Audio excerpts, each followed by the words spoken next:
Good morning, Giants. Welcome to Wake Up with Giants TV, where we believe that everyone has the potential to be a giant in their own world.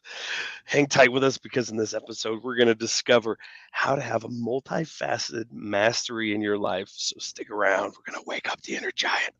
Boom.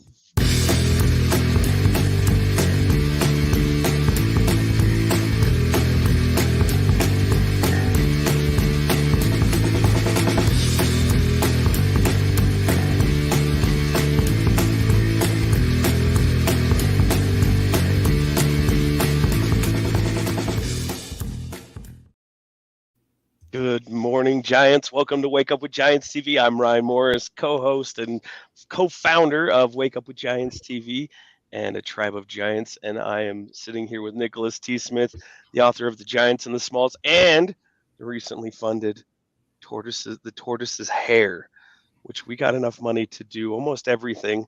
Not quite enough to print like a bunch of hard copies, but we freaking funded everything else. And I love you people for it because it's got an amazing message and we're excited to bring that message into the world.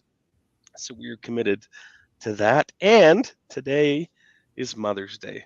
So for all of you that are mothers out there, and we just want to express our appreciation. So thank you so much. We're excited for today's show. I think we're just going to dive in, right, Nick? Is that the goal and the plan?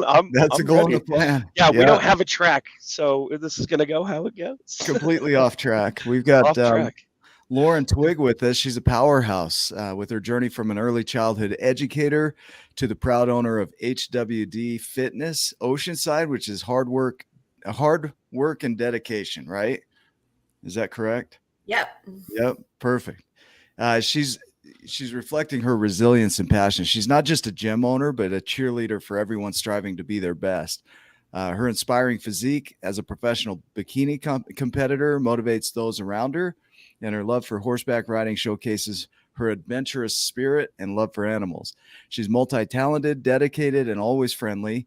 She's a shining beacon of inspiration, reminding us that with passion and perseverance, we can wear many hats and excel in each one. So welcome to the show, Lauren. Thank you. Good morning, guys. Good morning. It's bright and early where you're at. You're out in California in Oceanside, right? Yeah, it's actually I got to sleep in today, so that was kind of nice. That is pretty good. If you're sleeping in at 8 a.m., that's awesome.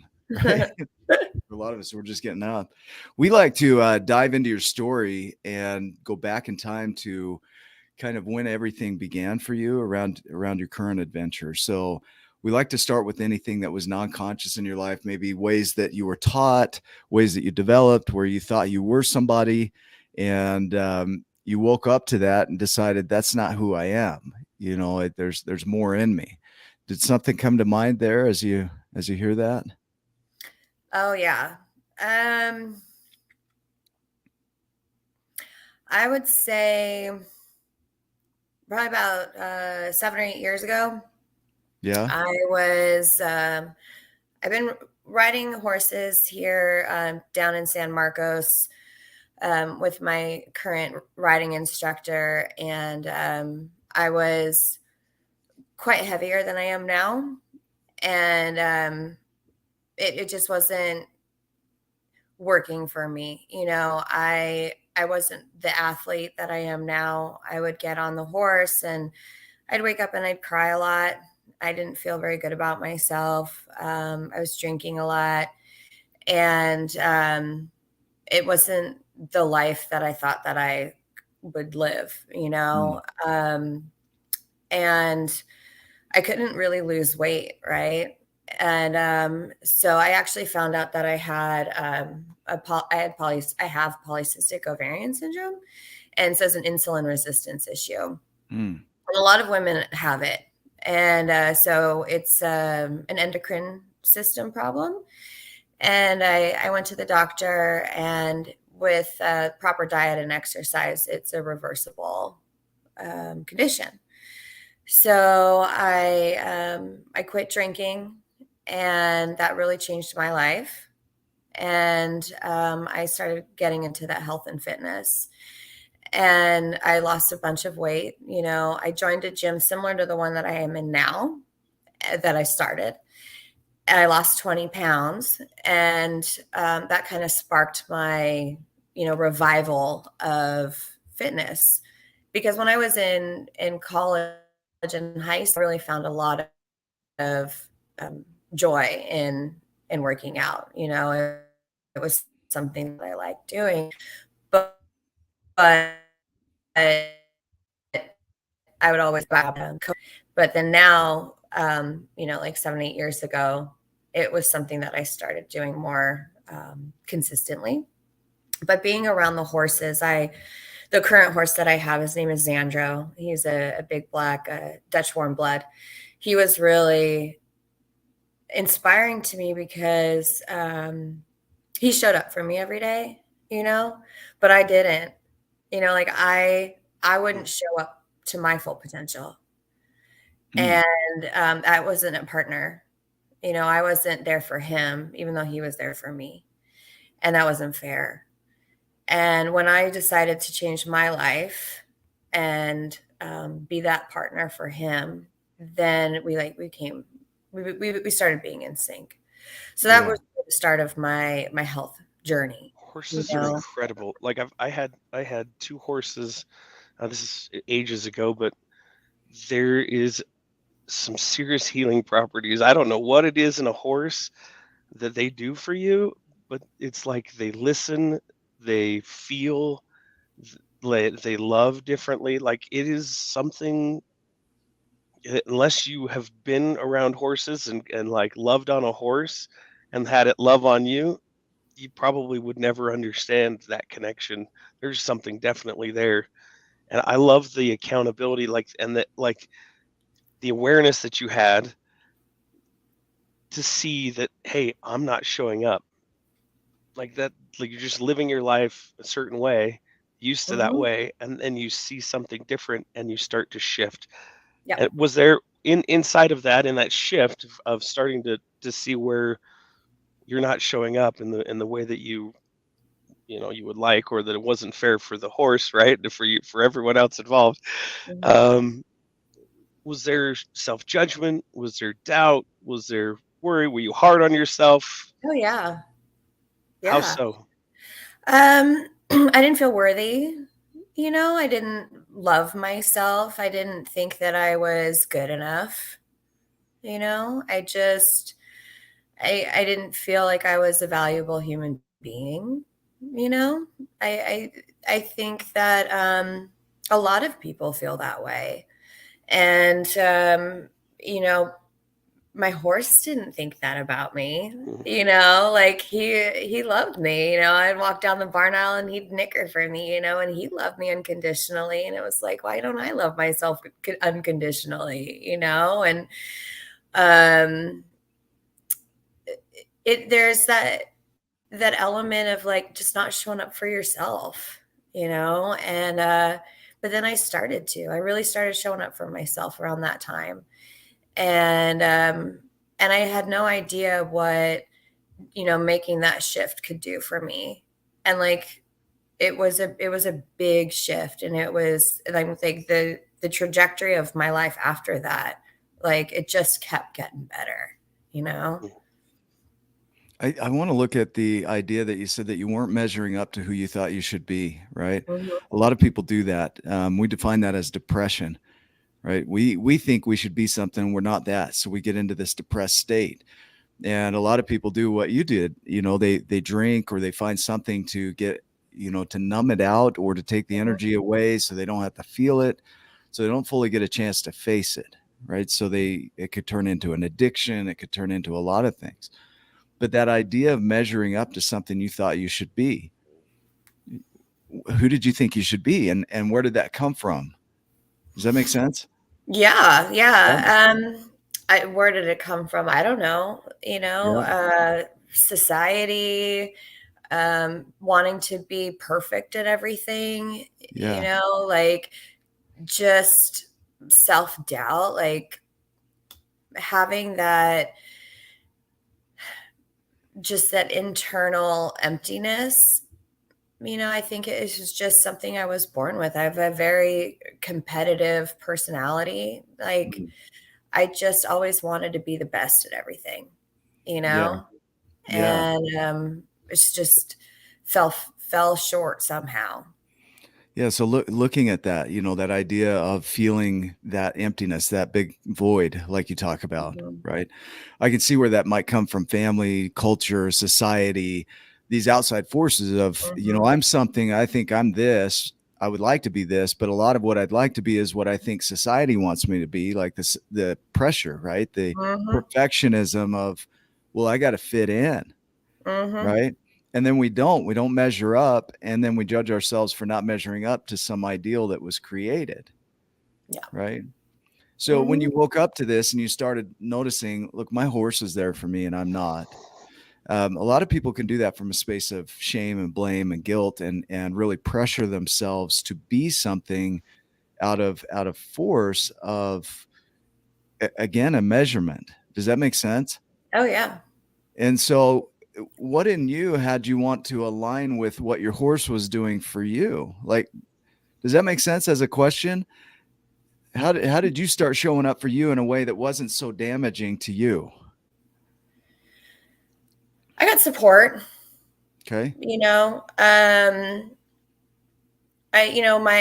My mom really helped me. She helped guide me in some direction. I woke up one day and I was like, Hmm. this isn't it anymore, you know. Um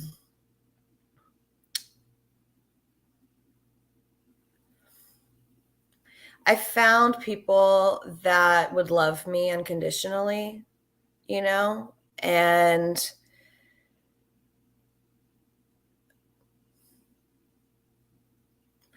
it the cool thing is the place that I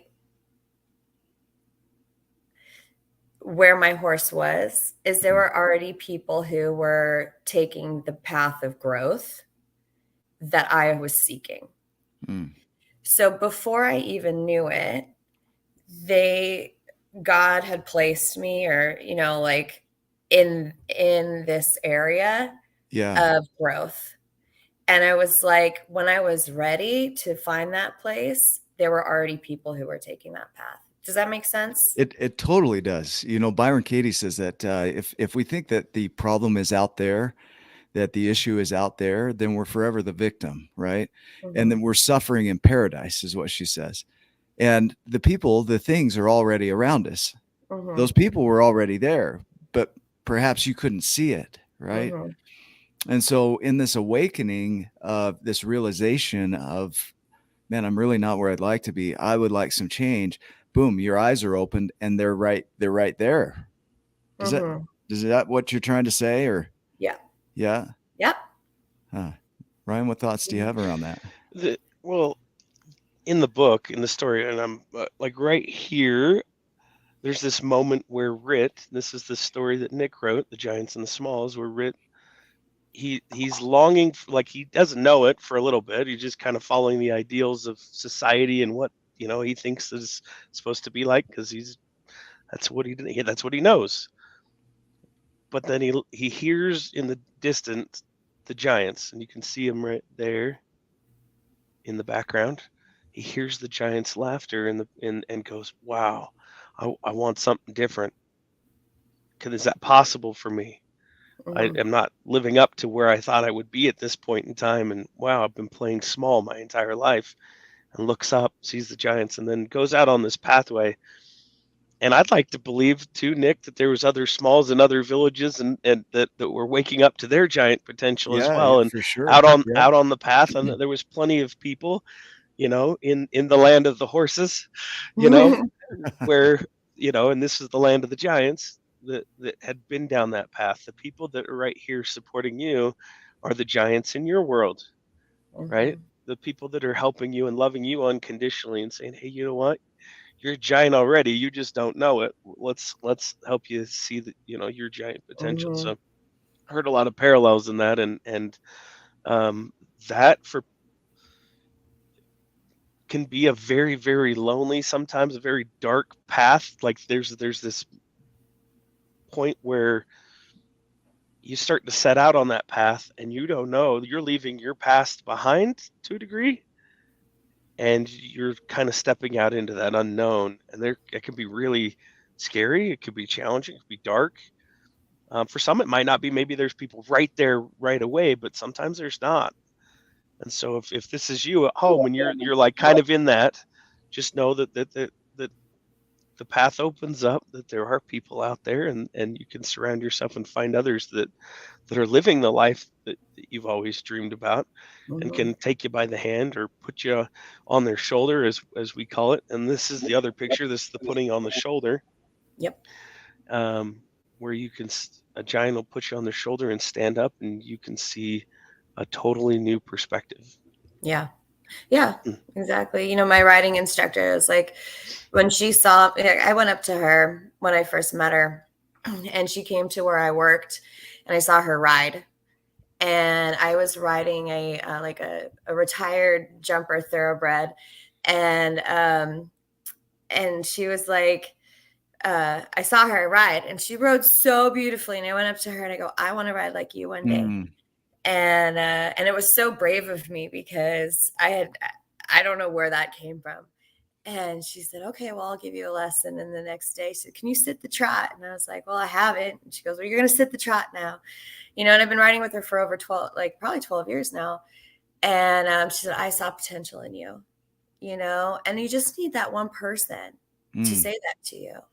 And, you know, it's like, I ride now so beautifully, you know, and I can say that with confidence and not like arrogantly and not with ego, but I get on the horse now. And what I do when I ride is that I ride with confidence, and that I don't have to ride like the highest level or win the blue ribbons or show every day, but I get on the horse and I ride with confidence.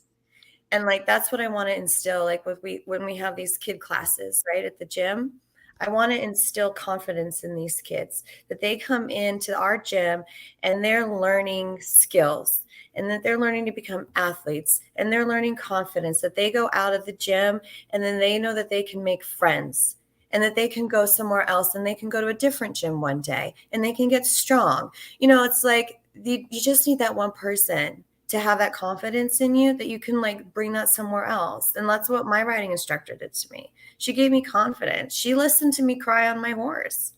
You know, she listened to me be the mess and then help me get to the next step. You know, that's what we need. Yeah. Within you. So talking about that, she inspires you, right? Yeah. So you see her riding and you're inspired, and you're breathing in like this new idea of, hey, maybe I can do that. Right. Yeah. And then there's a level of neutrality that occurs when you look at your old life the way that it was, and you look at where you'd like to go, and you don't have to get rid of that old life. You don't have to get rid of any of that. But there's an acceptance and an acknowledgement that that's what your life was. It is what it is. And in addition, it's not like you're running from your old life to get into this new life. It's I'm going to allow that to be what it is, and I'm going to grow into this new thing. There's a quote in the tribe today that said something along the lines, the best way to predict the future is to create it. Right.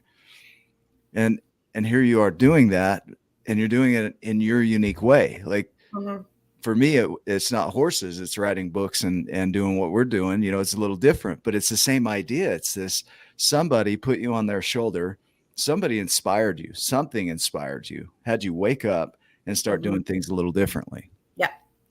So I like that Yeah. real quick, because you said like that was different thought than most. Is like they usually say like the best way to determine the future is to understand, you know, your past, is to learn from the past, right? And that's true to a degree, but I liked to creating the future, doing it just doing it differently.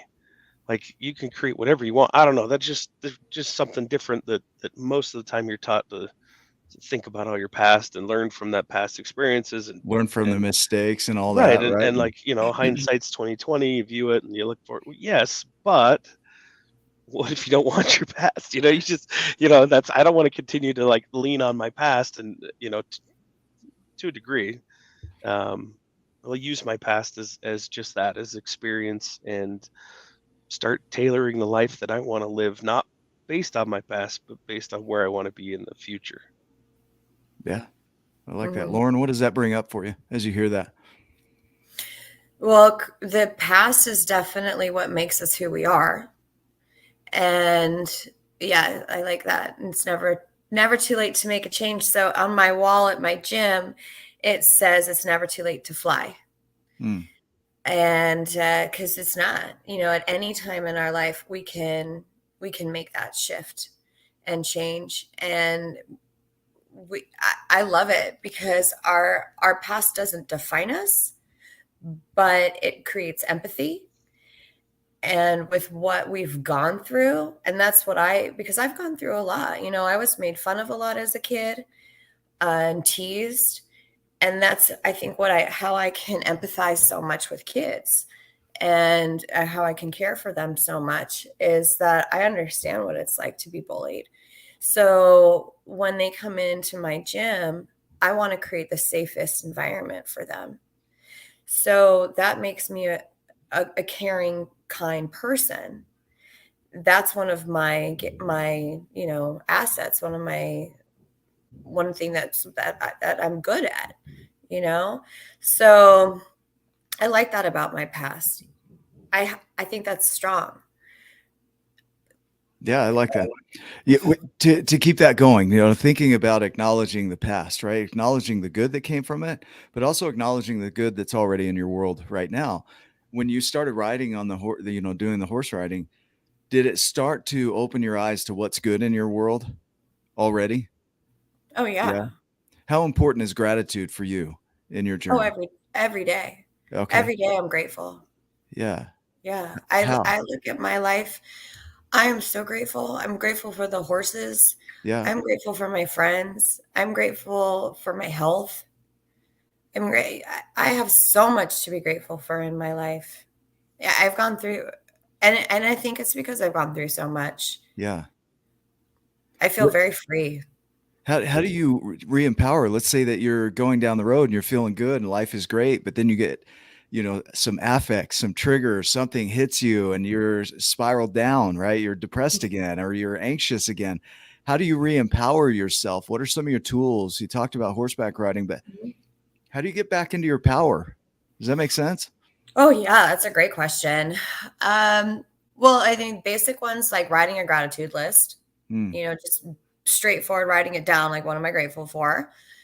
Getting into the gym usually helps because if I do something that creates a connection mind body, if I do a little running, then I become very grateful for my body and it increases my endorphins and I'm like, oh yeah, I'm strong, I can run. I like that. I like to call friends, see what's going on with them. That helps create a connection. Meditating is always good, although that's probably one of the last things I go to. Yeah. Yeah. And I've got a random question here. I've been thinking about this all week, and I talked to Ryan briefly about this. Is the importance of breath, right? Everything you do that you just described there, even the word inspire, right, comes from to breathe. And so when we get inspired, we're breathing in something. And the importance of breath, like when you're riding a horse, I can imagine the type of breathing that you would have. If you're talking to friends, you're breathing in a positive way with friends, right? You exercise and you're moderating your breathing.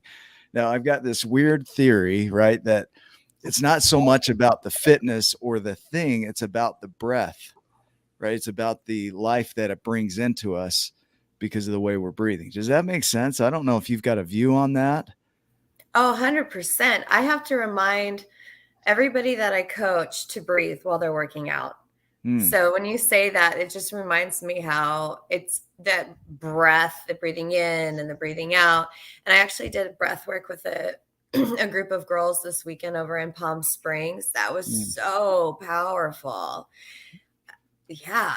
What did you realize from that event that you went to? That was so cool. It was, I realized that I was holding a lot in physically. And while we were doing it, my whole body my whole body felt really super heavy. And then it was called Screamworks. And we got to scream into the pillow. And afterwards, I just felt this huge sense of relief. And all week, I've just been in this like great state. I've been super content. My body's been more relaxed. I highly suggest doing it. That's amazing. Yeah. I think about anxiety. Like I had anxiety for a decade and my breath like was so shallow. I wasn't, I was clenching for life, like clenching onto what's going to happen next. What's the next impact? What's going to hit? And so in a way I stopped breathing deeply my life, and it was very shallow, and my life reflected that. Really, it was pretty shallow. I mean, I think there's something to that. I don't have any evidence outside of just a thought right now, but like what you just shared, screaming into a pillow and then feeling this tremendous relief. Edith Eger, who was a concentration camp survivor, talks about expression is the opposite of depression, and breathing is an expression, right? It's like you're getting it out. Yeah. And yeah, I don't know, something to be with, I guess. I don't know if it even fits with our show, but I'm glad it fits. I'm glad you went off track. Yeah, I breathed that into the show, right? So let's talk about your creations, because from here, when you get into that empowered state and you're starting to get your power back and you're starting to get that, what you called confidence. And I love that word, confidence. It's to confide in someone, and it's in ourselves, right? The willingness to confide in ourselves is I would tell myself my greatest secrets, right? So we gain that confidence in ourselves, and it's like, I can be with me, so I can be with anybody. And then you start exploring your world of what would I like to bring into this world that's not here yet, right? What would I like to imagine and create and bring into this world? And I would imagine that you had something like that. What is that? I love that. So a year ago, I was at the pool with my mom and sister. We were in Palm Springs, and I was like, man, life would be so much better if I owned a gym. Yeah. And now I do. So that's definitely. And just like that, you said it at the pool, and the next day it was there. Like you just had a gym. And That's boom, amazing. Yeah. That's better than Disney.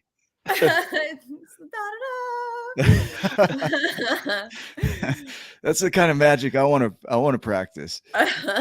But there was okay, we're going to play with this a little bit. There's this excitement and vision. How cool would it be if I had a gym?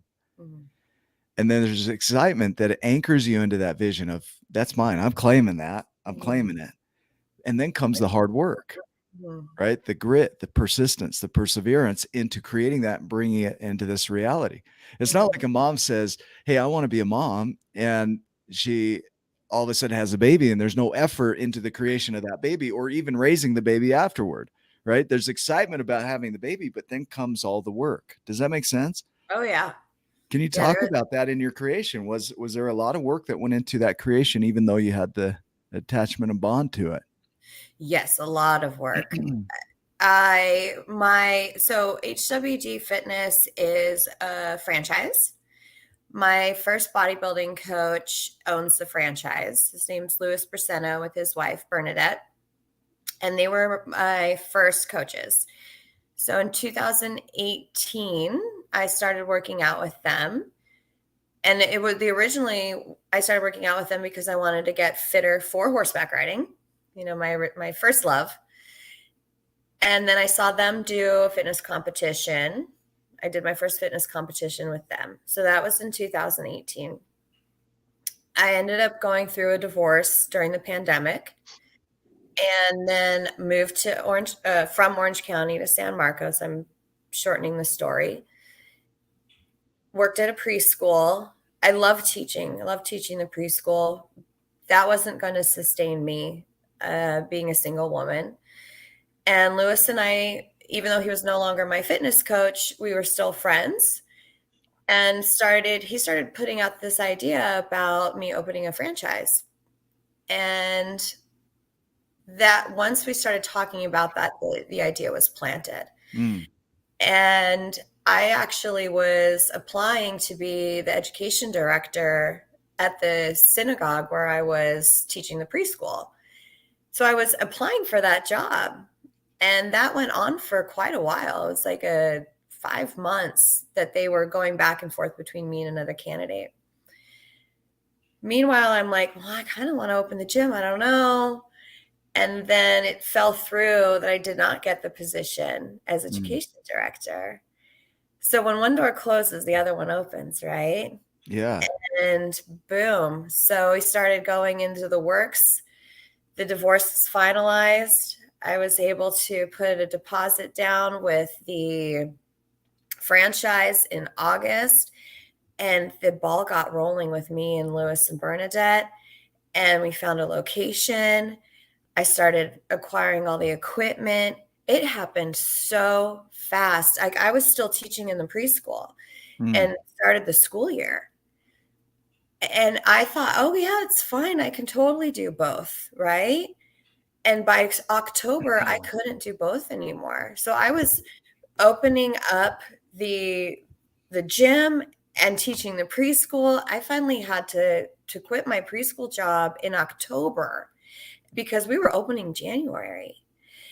It was exciting and scary, and things are happening. I had no idea what I was doing. Like, I have a master's in Jewish education, but I hadn't worked when I was married for the last 6 years. I hadn't worked. I was taking care of my stepkids. I was, riding horses. I was working out.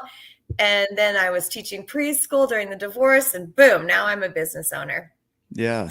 So here you go. And I like it. I mean, I'm going to dissect this a little bit because I really love to show people a pathway, because this is beautiful. So the pool was when you had the idea, right? Yeah. And that was April. In April, you have this idea. Immediately you say, I'm committed to creating this. So that's your declaration. It becomes an assertion of your commitment. So now you're like, I'm going to do this. But you don't know how at that point. There's no pathway. I mean, you have some ideas, but all of a sudden the universe is like, all right, we're going to conspire with her. She doesn't know it yet, but we're going to breathe with, right? Conspire means to breathe with somebody. So it conspires with you. And like Hugh just said, the abundance is already around you. So everything you need is already there. You just maybe aren't aware of it yet. Yeah. But it's already there. And so you speak this to the universe, to your family. This is what I want to create. And then the universe goes to work and starts making these connections. You're like, this is freakishly fast. It's like Jimmy John's on steroids or something. It's like, this is happening.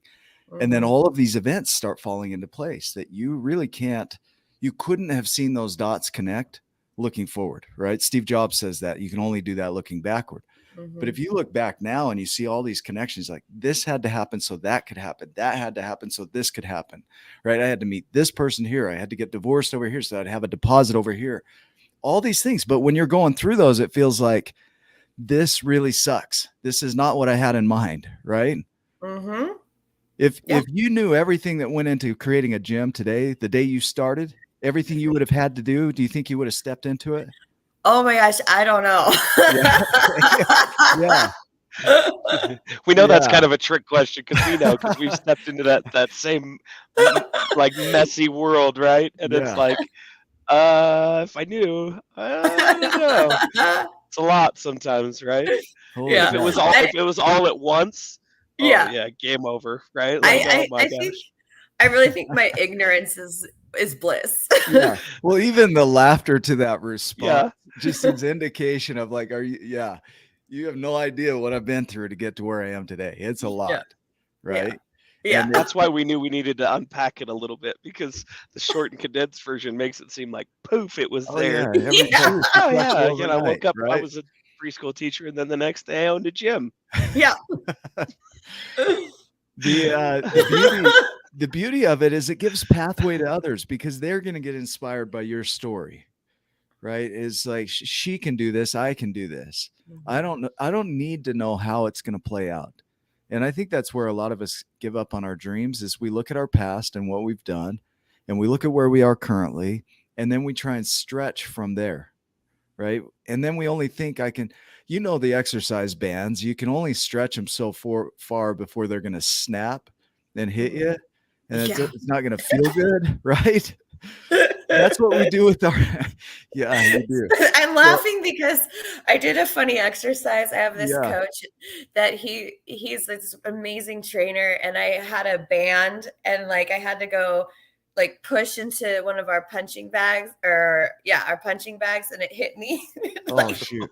It hit me back in the face. So I know exactly what you're talking about. There's that resistance. Okay, that's a metaphor for life, right? That's what we do. We're like, I gotta go as far as I can from that point. Yeah. And you can only go so far. So the goal is to release in a way. You're not getting rid of your old life, but there's a detaching from your old life. So it's no longer a stretching from there. It's stretching into the new life, but from a detached space. Like I'm no longer that. I'm this new thing that I'm creating. Right. And there's a surrendering and a rendering over to however it needs to come about. There's a trusting that it'll work out, a confident expectation that this is going to work out. And so I would imagine that there were a lot of times in your journey that you're just like maybe not trusting, maybe unsure, maybe uncertain. How did you navigate that? Not the parts when you were like, I'm a pro, I'm confident, I feel good, right? We don't relate to that, right? Some of us. Tell us about the parts where it was hard, right?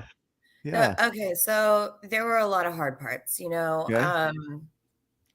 Definitely going through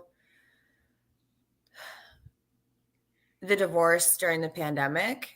I mean, to get real, that was really hard. That took almost 3 years. I went to therapy. I think I was in therapy. And so I moved during that time too. You know, I lived in San Juan Capistrano and I moved to San Diego. My therapist was in Orange County. And so we did phone sessions every week. That was super helpful. I really relied on my horse community, all my friends. I had a really, really strong support system. Cried a lot. I healed a lot. That time for me was a time of growth. I love that you just put, I cried a lot, I healed a lot, right? We talk about the grief journey. The grief journey is one of our journeys in the 12 journeys that we teach. And that journey is one of the most important because too many of us want to move back into life. We don't want to feel the sadness. We don't want to feel the depression, the anxiety, the heavier emotions.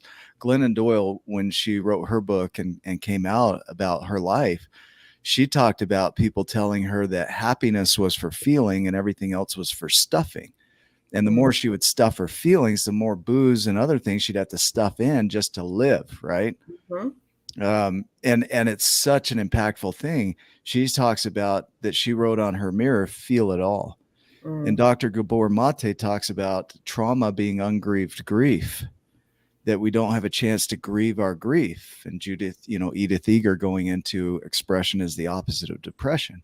When you cried, you healed, right? And it was really challenging, but that is exactly what you needed, like screaming into the pillow, right? To heal your life so that you could do what you're doing today. Because if you didn't heal or cry or grieve, right? Could you be doing what you're doing today? Not at all. Not at all. Why? Why do you believe that? I wouldn't be present.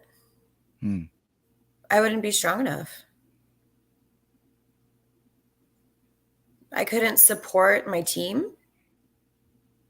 I couldn't show up for people. I wouldn't be able to handle the stress. None of it.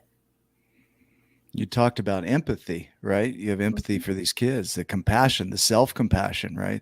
That willingness to suffer with another, compassion. And the empathy, the willingness to feel their pathos, right? Their energy and feel that. And had you not gone through what you've been through, it'd be really difficult to empathize with people or have compassion for other people or even for yourself, right?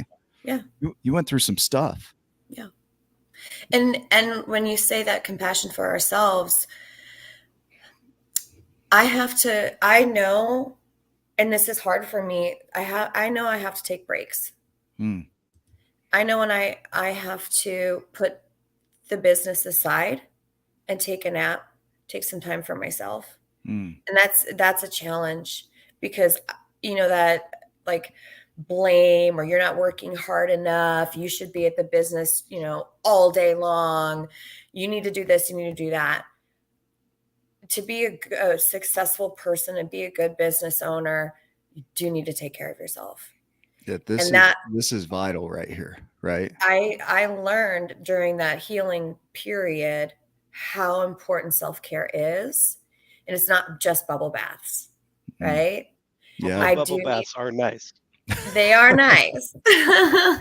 But if I don't take that time, like if I don't take that Thursday morning time for myself, yeah, or those little chunks during the week where Warren time is met, I can't go and make that sale. I can't show up for my clients. I learned that during that time. Lauren, I want to hang here for a minute. Dorothea Inez, who's on with us, she's a self-care guru. And so she's opening a business out in Illinois. I think you're in Illinois. If I'm wrong, just yell at me later. But she's opening a self-care business to help people to do that, to help them heal. And self-care is vital. We talk about it in the journey of nurture. Nurture is all about self-care, but it's about the growth mindset too. So it's developing skills and tools that you'll need to grow. But part of that is the self-care, because if you don't take care of yourself, you're not going to grow. And there is a thing called entrepreneur guilt, Minneapolis. See, I was close. Entrepreneur guilt on a map. Yeah, I was like, yeah, on a map. We're like right next door. The guilt though, as a business owner is a real thing. Like we feel like we've got to keep showing up. We're not working hard enough. And then we don't take care of ourselves and we don't listen to that voice that says, you need a nap, right? You're cranky. You need a nap. Like that's important. So how else do you make that a part of your routine and ritual and process? So I've carved out with the scheduling for my team, which is amazing. I've got this team that I've hired that I really trust to take the mornings. The shifts. We've trained that they can cover those mornings, so I don't have to be there.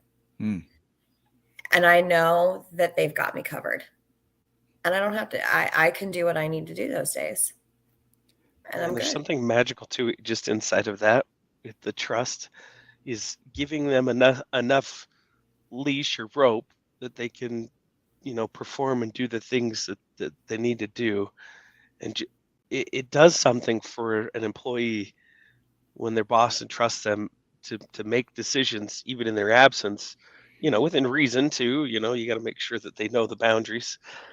But I don't know. I think that's just a beautiful thing, so that then you can step out and you don't have to worry about, something falling apart while you're gone. There might be little issues when you come back that they went outside of the boundary, and that's okay. They need you there for those things. But I just wanted to highlight that. I think that's very, as an employer. There's that word trust. My favorite definition of that word is a confident expectation, right? Like, you have this little this confident expectation that they're going to do what they say they're going to do. You show up the way they said they'll show up. You have this expectation and you're confident that they're going to do that, right? And things too. We do that with things, but some of us don't. Some of us don't trust like that. We don't have a confident expectation that people are who they say they are. Or they'll do what they say they'll do, or, that life will take care of us. My practice has been around that, is learning to trust, to learn to know that I am supported, that I matter, and that is a practice. I feel like it is. I feel like it was trained out of us in a way, in development. And so good for you for creating a team and putting your trust in your team that they've got this. I have a confident expectation they've got this so that I can do what I need to do for me, and then I can come and perform. Right. Yeah. Yeah. Good for you. Yeah. Yeah. They're pretty cool. Yeah. Shout out to the team, right? Yeah, go team. go team. So let's talk about your legacy. Why are you doing what you're doing? Why does this matter so much to you to do what you're doing? What's your gift that you're leaving with the world here? I love that. See, okay, I want to highlight something that you just did. Okay. It's like food, isn't it? Some of these things, when you sit and think about them, it's like you savor it, and there's this response of, you know what I mean? Like, yeah, why am I doing this? Flavorful. Yeah, but go ahead. Yeah.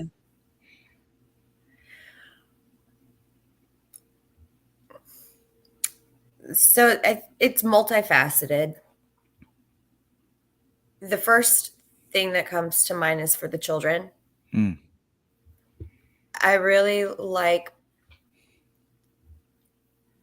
want to give them what I wasn't given, which is self-confidence, that they can do whatever they want as a young athlete. Okay. And not necessarily just as an athlete, but because I think I touched on this already, but I rode horses, but I didn't think I was an athlete. So we have kids of all athletic abilities that come in. Some of them are natural athletes, some of them aren't. But I want them to believe they are. And I want them to come to a place that they have friends, that they have mentors, that they have positive adult role models. But why? Because this goes into you. Okay. Yeah. Why? Why does that matter to you?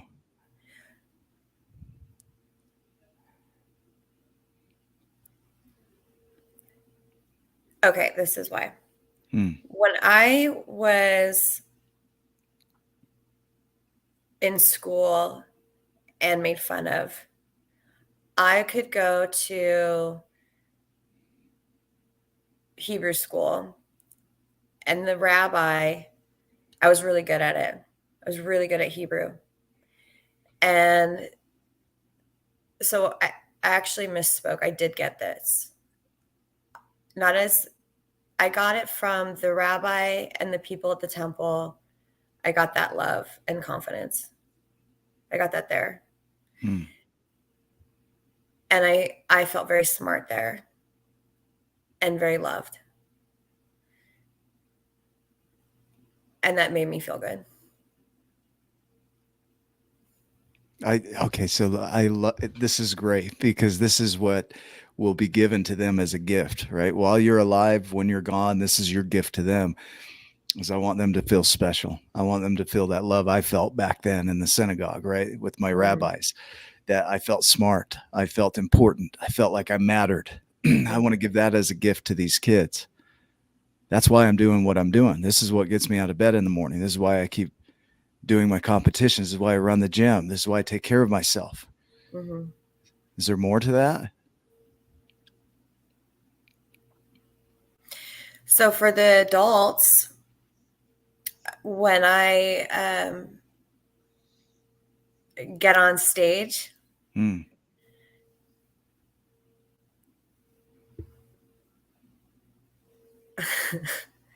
I love getting on stage, right? Yeah.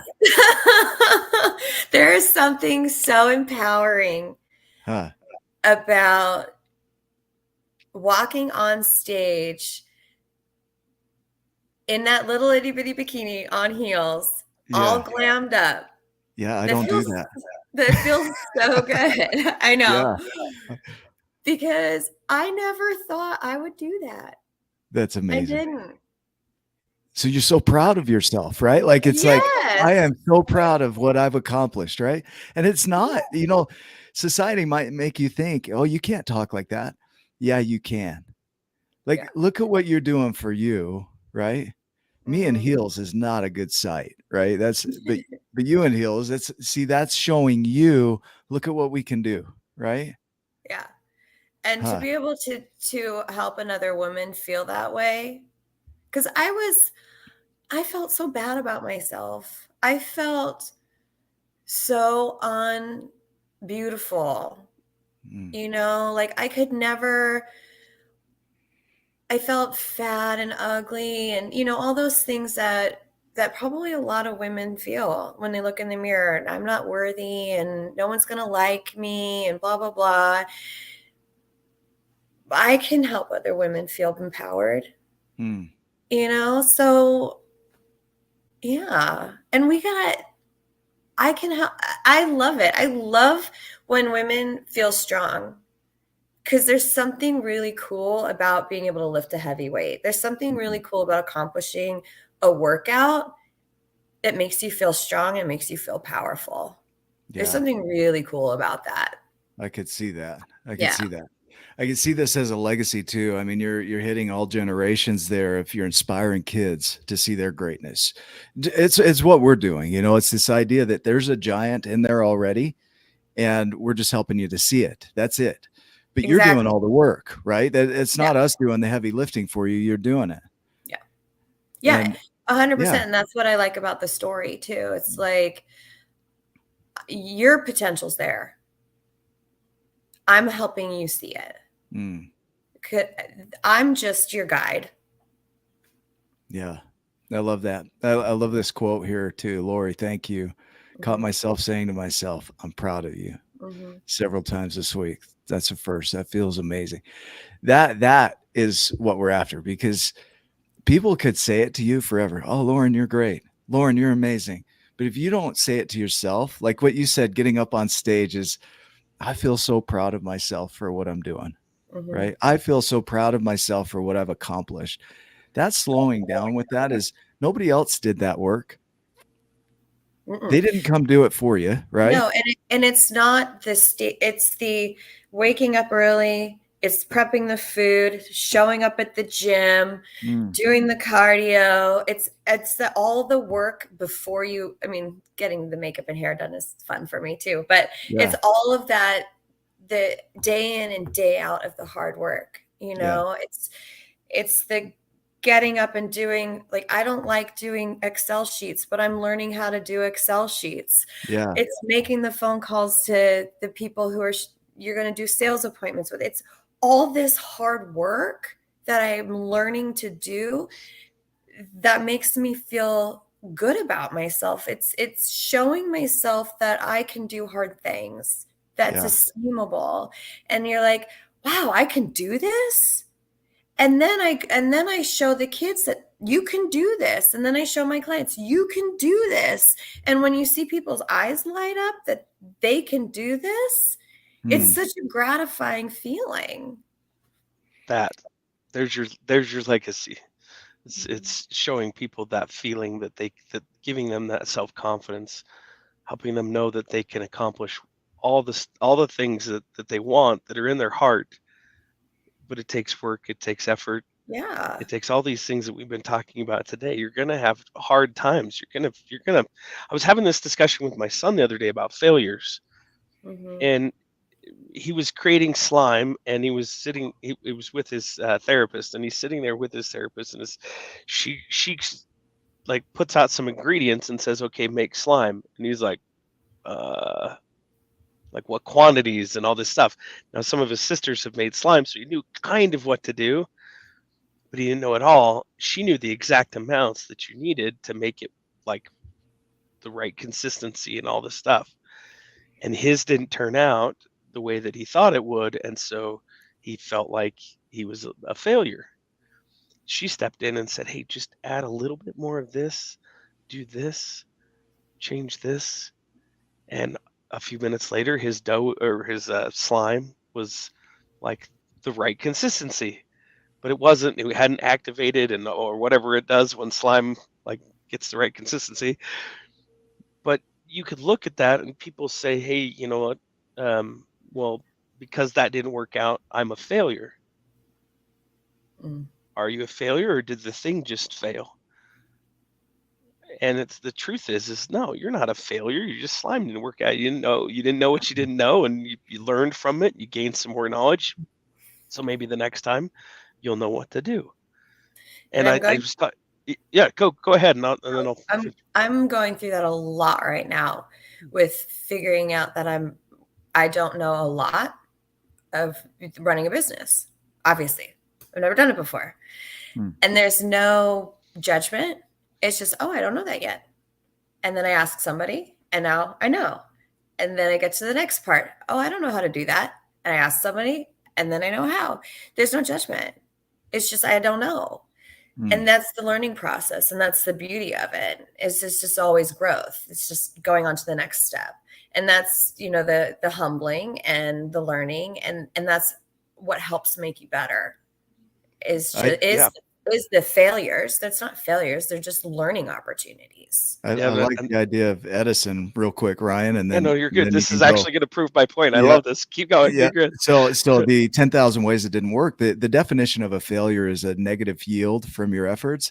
And really simply put, it's like, well, that didn't go as expected, right? That didn't go the way I thought it would, which is a measurement. That's all it is. It's not a judgment. It's a measurement.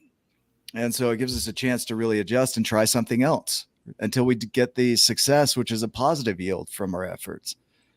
All right, Ryan, go. No, this is exactly the thing. And I turned to my son and I said, Jason, I've failed more than I've succeeded. Yeah. Hands down. Am I a failure? And it was like this light bulb went off in his brain, and he was like, it's just like for a second it didn't compute, but then I said, look, Jason, am I a failure?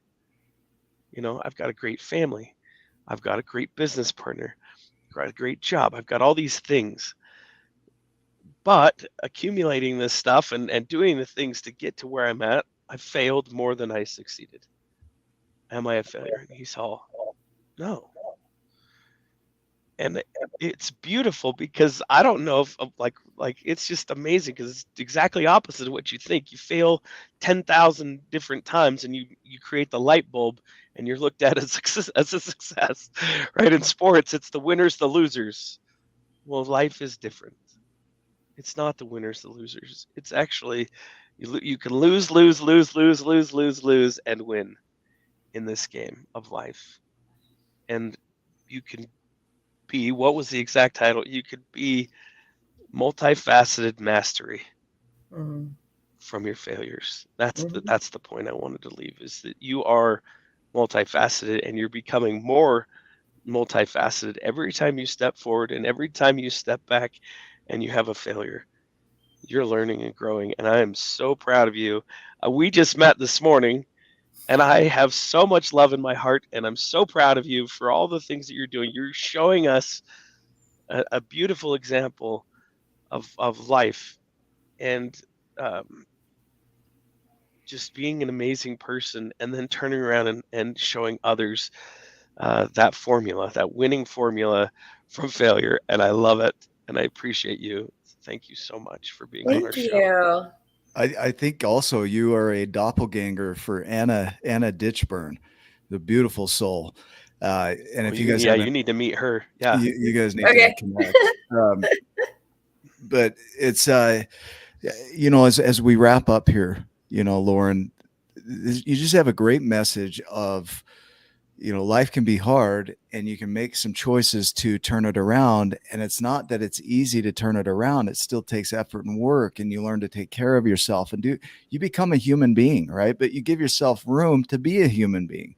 You don't have to do it perfectly. Yeah. So as you think about our conversation today, what would you like to share with those that are watching that maybe you didn't get to share, or what would you like to wrap up with?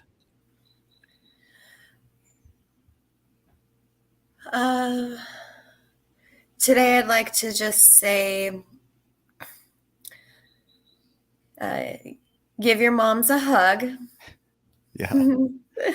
And if they're not around, wish them a happy Mother's Day in heaven. And thank you for listening. I hope your day is filled with many little joys. That's awesome. Ryan, any final thoughts from you? That just shows her heart. And I'm so grateful for, she's like, the show's kind of about her and her story, and she's thinking about other people, and that just shows who she's being in the world. So thank you so much. And if you don't have a mom, or you don't have a, or not a great experience there, give yourself a hug too, for how far you've come, and that you're still here. We need you. We love you. We appreciate you, Giants. So thank you so much, everyone that's tuned in today. Yeah, thank you all. We appreciate your comments. Comments are the best. So thank you for being a part of this active show. It's a live show, and it is distributed out to YouTube, Facebook, LinkedIn, about 8 different platforms. Be sure to share it out. If you know somebody that could benefit from this message today, share it with them and tell them why they should listen to it so that they can go through it. As always, you are the X on the map. We talk about that. Everything comes from you. And so it's an expression from you. And so we hope that you'll take this message and be inspired by it and breathe in your own way into the world, kind of like Lauren's doing. Be multifaceted in your approach, because there's a lot you can do as a human. And so we love you. Go make it a giant day, and we will see you in the next episode. Love you too.